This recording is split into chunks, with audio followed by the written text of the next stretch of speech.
Hello all, good morning.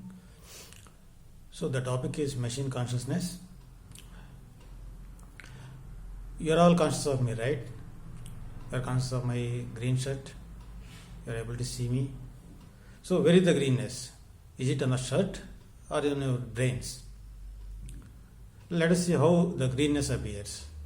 So the light from the tube light that is falling on my shirt, and a light of a particular wavelength that corresponds to green is getting reflected from my shirt, and it's falling on your retina, and it's going into your brain, and there the greenness image is formed. So now tell me whether the greenness is there in your mind or in outside the mind. It is there in your mind, right? So the thing that is in your mind, it is called phenomenal. So the external entities like the frequency of the light, the volume of my shirt, the length of my shirt, all these things are called physical. So you are seeing a greenness. Your minds are producing the response of greenness in your brain. But all the responses are not same. The responses are not identical. So it can differ from one mind to another, the response of greenness. For example, take the example of a poetry. Say Wordsworth or Keats has written some poem. We all have read that poem and we have got certain feeling about romance. So the feeling each and every one of us got, it differs. It is not identical. The feeling that Wordsworth or Keats has got in his mind, that also differs from our feelings. The only thing that is common is the words that are written by Wordsworth or Keats. They act as a communication protocol, and after listening to those words, we are reconstructing the feeling in our mind. We are trying to get the feeling. So consciousness is subjective. It differs from person to person.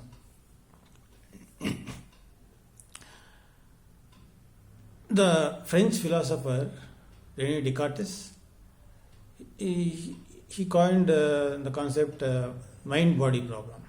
Okay, he told mind and body both are ontologically different. The duality is there.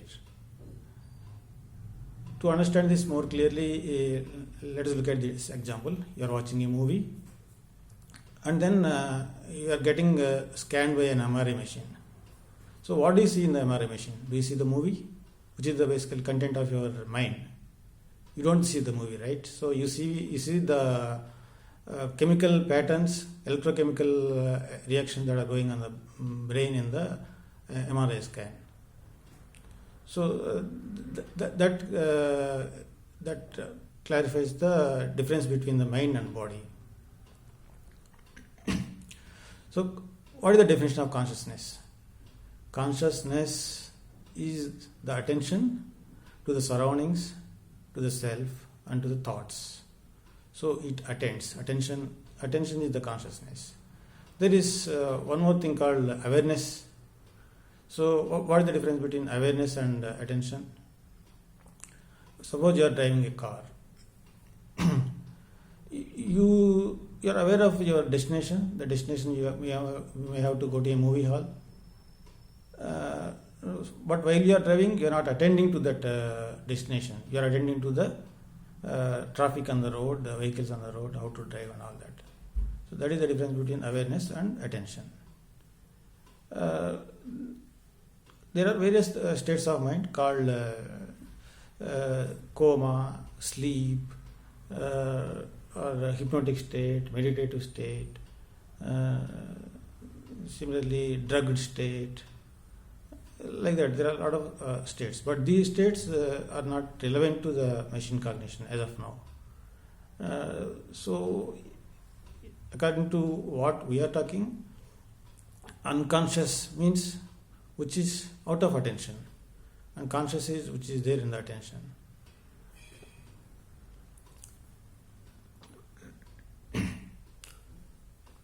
There are various types of consciousness called access consciousness and phenomenal consciousness. What is access consciousness? Brain is like any other machine in this access consciousness scenario. It takes the information through sensory inputs, it processes, and it does some action like action selection. So this is all like any typical information processing machine. This is called access consciousness. It can more or less be called the functional consciousness also, because it performs certain functions. And there is the other consciousness called phenomenal consciousness, where we feel the things, we feel the redness, we feel the raw, we feel the heat, we feel the hatred. This is called phenomenal consciousness. Yes. Suppose you are going on a car, there is a traffic signal which has gone red and you have stopped. So while noticing the traffic signal, which consciousness is at play? Is it access consciousness or is it phenomenal consciousness? It's both. Access consciousness takes the information from the red signal, so the red signal has gone on, so you have to stop. Phenomenal consciousness notices the redness of the signal.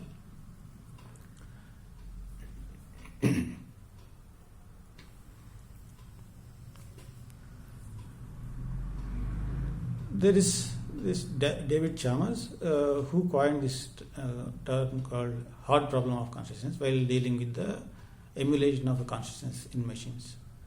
So consciousness itself is like he says, David Chalmers says, there is an understanding gap or explanatory gap in telling how the consciousness arises from the physical substrate of the mind and why it arises. And then he coined this term called hard problem of consciousness.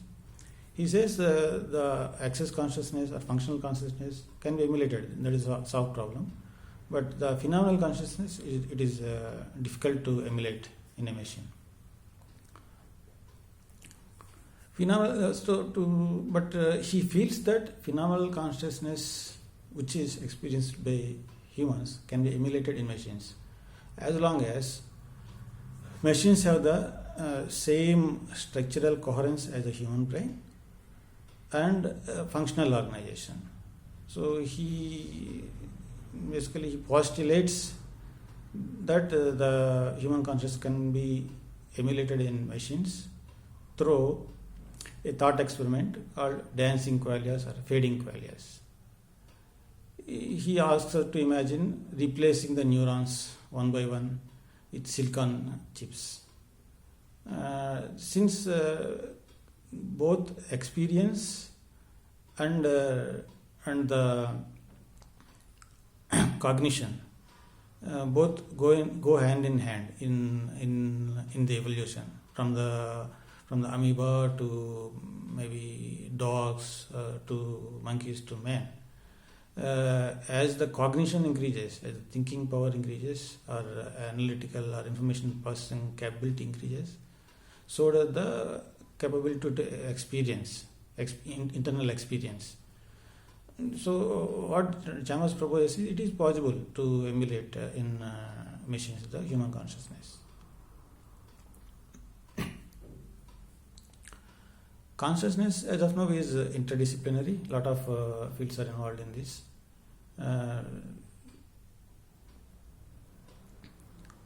Computer science, neuroscience, psychology, mathematics, like this, a lot of fields are involved, and it is a work in progress. So usually in the consciousness studies, there are two distinct things. One is behavior and another is experience. Experience is internal, it pertains to mind. Behavior is almost physical, and information processing and all is part of this. There are various theories which fall into both of these categories. And the functional consciousness we are referring to as cognition, cognitive machines. There are a lot of cognitive machines that are coming into the market, But the phenomenal machines, they are very hard to find, hard to emulate also. And intelligence, if you take the intelligence, there are strong AI, artificial intelligence, and weak artificial intelligence. What is intelligence? So intelligence is the ability to use knowledge towards achieving an objective or goal. Artificial intelligence is just to copy this behavior in the machines. So weak AI and strong AI are there. Weak AI is like Google prompting the next word to search and stuff like that.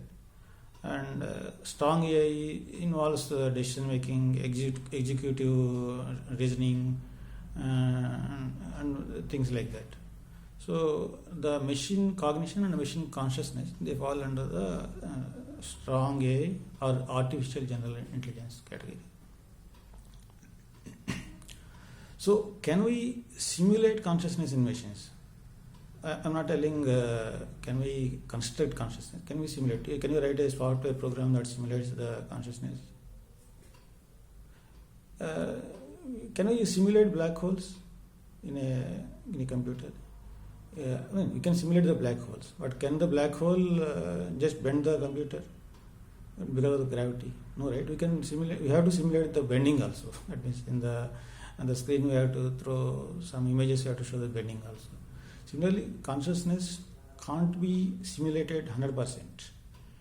It has to be reconstructed using the physical silicon kind of neurons and maybe a bit of processing power using the software. There are various theories of consciousness. Some explain the functional consciousness or cognition better, and some explain the phenomenal consciousness. One of such theories is global workspace theory, proposed by Bernard Bars, American neuroscientist. So this takes the metaphor of theater. So consciousness is like the spotlight that is on the actress of a play which is getting performed in the theater. So our conscious faculties like reasoning or executive decision making, executive functioning, they are part of this spotlight. There are audience. Audience are like language processing skills, grammar, automations, and stuff like that. So audience are not in the spotlight; they are in the unconscious. They listen to the whatever is going on the stage in the spotlight. So they all have access to the consciousness.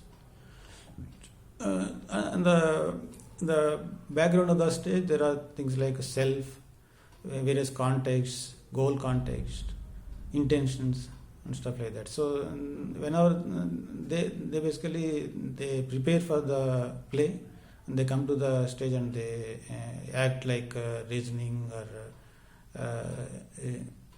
action selection or whatever.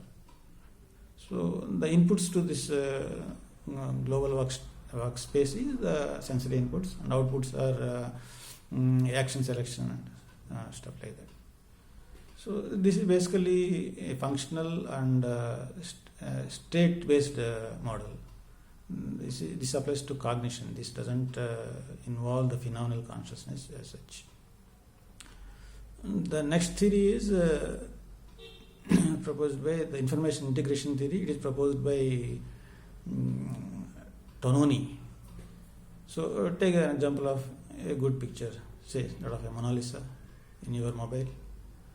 The Mona Lisa is a bunch of pixels to the screen of the mobile, and it is a bunch of bits to the processor in the mobile, in your mobile phone. But you could see its smile, the Mona Lisa smile, and its twinkle in the eyes, and its mystic smile. You could feel all those things. So where is the difference? Our consciousness is taking all the information and it is integrating. So that's what information integration theory tells in a nutshell. Tononi proposed a metric to measure the consciousness. It is called phi. So the inanimate things will have almost 0 phi or less phi, and then amoeba to various animals have increasing levels of phi, and humans have got maximum amount of phi. Then there is this theory by Daniel Dennett, American scientist, called multiple drafts theory of consciousness. He is a physicalist. He says consciousness is an illusion, but it arises it arises as a final draft of various contents of the consciousness. So that's what he proposed. And then there is this resonance theory of consciousness, which is proposed by Tan Hunt. This theory says consciousness arises because of the resonance between the particles comprising of the system. For example, you take a stone has got various molecules and atoms. If there is resonance, that resonance reflects as a consciousness at the stone level, though that consciousness is very different from the consciousness that we possess, humans possess. And then if you take a human brain, it has got neurons as its constituents. So the resonance of the neurons, it manifests as gamma waves, alpha waves of brain, which are basically seen as consciousness. So he says the resonance among the neurons manifests as consciousness. So these are various theories. So these theories, using these theories, various computational models are getting implemented, and the machine consciousness is getting tried to realize. Though one of the such computation model is IDA or LIDA, Learning Intelligent Distributed Architecture, LIDA, Learning Intelligent Distributed Architecture. It is proposed by Stan Franklin, again an American scientist, American computer science related personality, scientist. So he just took the global workspace theory. He provided various inputs like sensory inputs, and then various action as the output. And as I told in the global workspace theory, various conscious, unconscious, and backstage components. And it is used for the US Navy. US Navy sailors, they used to ask certain questions to this LIDA system, and it responds like a human basically. But this is functional consciousness, and it is a very basic form of rudimentary form of consciousness, which is a cognitive machine.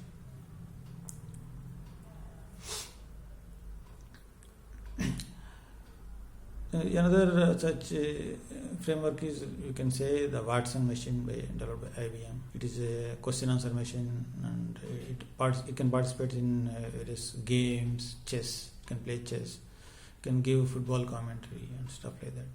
It is again based on a distributed architecture, Hadoop running on various Linux machines, and developed using Java and C++ and stuff like that. So these are various computational models based on which certain solutions are developed. And there are various frameworks which give certain libraries and tools also. OpenCog is one such framework. It gives certain APIs to develop the cognitive machines as well as conscious machines at a later stage. And then there is SpikeStream, one simulator of the responses to a Simon's robot. And in this project, the Simon's robot, they measure the phi of that system also. So these are the frameworks. There are various architectures depending on various principles. There are 6 to 7 architectures. So one architecture is based on the principle that the inner experience or thoughts are simulation of the interactions with the outside world. So another architecture is based on the self-consciousness. Robot is built to give self-consciousness. Another is based on the structuralism. If you just, as I told David Chalmers' proposal, that if you have got the same structure and functional organization, consciousness automatically arises. So, like that, there are various architectures. Coming to the challenges and opportunities. Challenges, right now it is at a very starting stage. It is a work in progress. The machine consciousness. So there are no standard terminologies. For example, unconscious in consciousness studies means something, and the unconscious coined by Freud means something else. So there is a standardization of the terminologies, and there are no required sufficient frameworks to develop the programming or otherwise. And there are we can work on the relevant formats, support for the data formats and stuff like that. And when coming to these are the limitations of the frameworks or developments. And when coming to the machine consciousness as a field itself, machine consciousness, machines are not social as yet. They can't respond based on the context, social context, organizational context. Suppose a person's response in an organization where authority structure will be there, it will be different from a general social situation. And they're not built to reveal or conceal things like humans. Humans don't reveal everything in front of everybody. Depending on demand, they know the social situation or organizational situation and respond according to that. But machines are not yet there. So these are the challenges, right? And there are various ethical and legal issues which may arise when the machines are provided with consciousness, because machines who are consciousness will obviously be provided with their own will and their own thinking process. So, for example, a robot commits a crime. So, is the robot responsible, or is the company which manufactured the robot responsible, or is the designer responsible? How much responsibility should they share? What is the fraction of the responsibility